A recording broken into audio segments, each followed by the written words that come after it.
Imaginez-vous vous réveiller dans un lieu que beaucoup considèrent comme sacré, une terre dont on parle depuis des siècles comme du pays où coule le lait et le miel.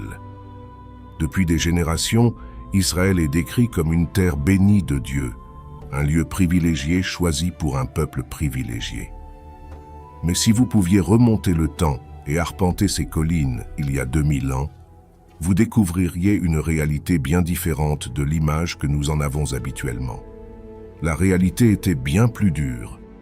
La majeure partie du territoire était constituée de paysages arides, montagnes rocheuses, routes poussiéreuses et étendues désertiques à perte de vue.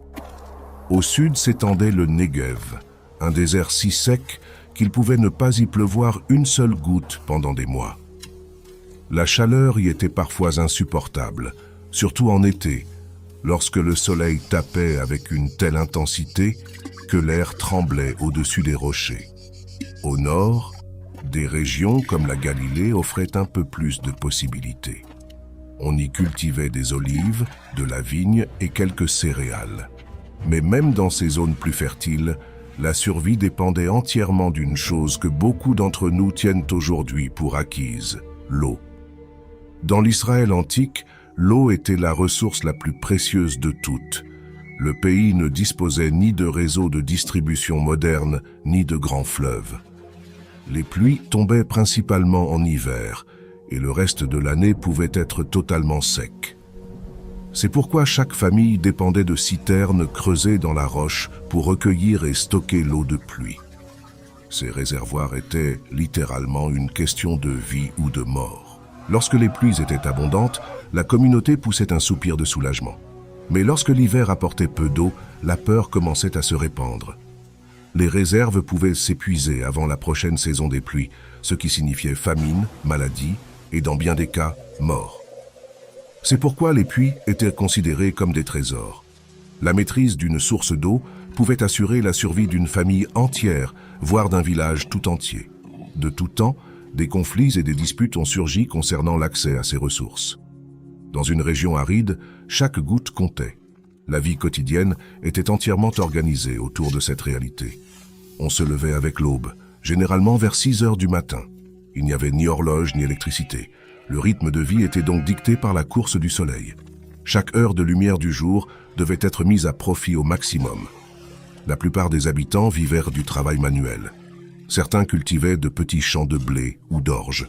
D'autres élevaient des moutons et des chèvres dans les collines. Dans les régions proches du lac de Tibériade, de nombreuses familles dépendèrent de la pêche pour survivre. C'était une vie simple, mais aussi exigeante. Les maisons étaient modestes. Elles étaient généralement construites en pierre et en terre, avec des toits plats qui remplissaient diverses fonctions.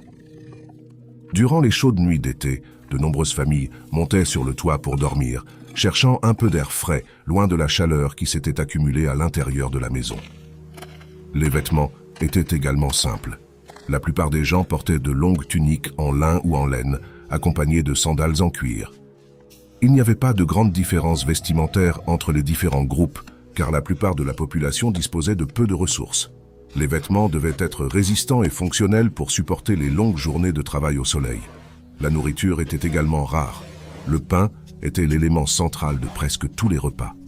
Chaque famille moulait le grain à l'aide de lourdes meules, une tâche qui pouvait prendre plusieurs heures par jour. La pâte était ensuite préparée et cuite dans de petits fours ou sur des surfaces chaudes. La viande était un mets rare sur la table de la plupart des gens.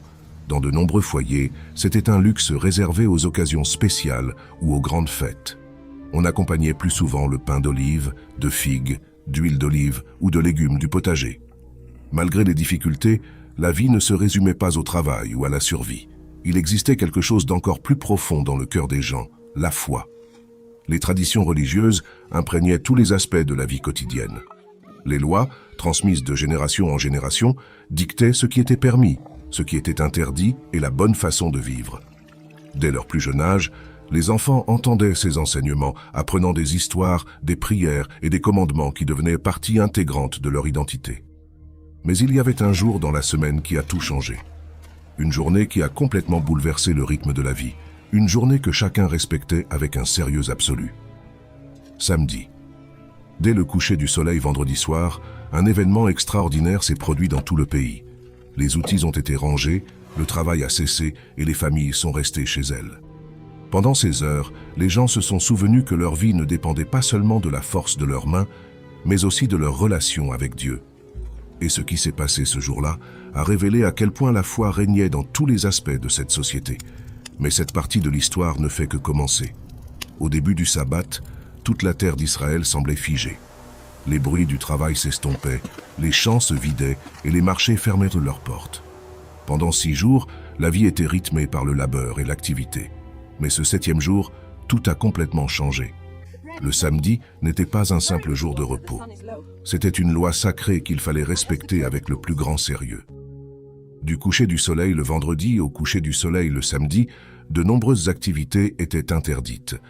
Allumer un feu, porter des objets lourds ou parcourir de longues distances pouvaient être considérés comme une infraction grave. C'est pourquoi les familles se préparaient avant le coucher du soleil, en préparant les repas et en rangeant la maison afin de ne pas avoir à travailler pendant ces heures. Pendant ce temps, le cœur spirituel de toute la nation battait en un seul lieu, Jérusalem. La ville était bâtie sur des collines et composée d'étroites rues pavées serpentant entre des maisons empilées les unes sur les autres. De loin, le temple était l'élément le plus impressionnant. Cet édifice colossal dominait l'horizon et était considéré comme l'un des lieux les plus sacrés au monde pour le peuple juif.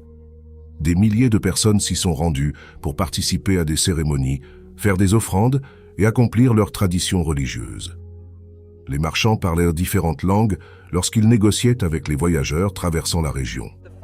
Pourtant, juste à côté de ces zones commerçantes, vivaient aussi des gens dans la misère. Des mendiants étaient assis aux portes des immeubles, espérant recevoir de quoi manger ou quelques pièces. Le contraste entre riches et pauvres était flagrant à chaque coin de rue. À cela s'ajoutait la présence constante de l'Empire romain. Des soldats patrouillaient les rues, surveillaient les routes et rappelaient sans cesse à la population que le territoire était sous domination étrangère. Les impôts pesaient lourdement sur les familles et une tension palpable régnait. Malgré le climat rigoureux, la pauvreté et les pressions politiques, le peuple conservait un espoir inébranlable. Il croyait fermement que Dieu n'avait pas abandonné sa nation et qu'un jour, tout changerait. C'est cet espoir qui a nourri leur cœur. Car vivre dans l'Israël antique signifiait bien plus que survivre dans une terre hostile. Cela signifiait croire que, même au cœur des épreuves, l'histoire continuait de s'écrire.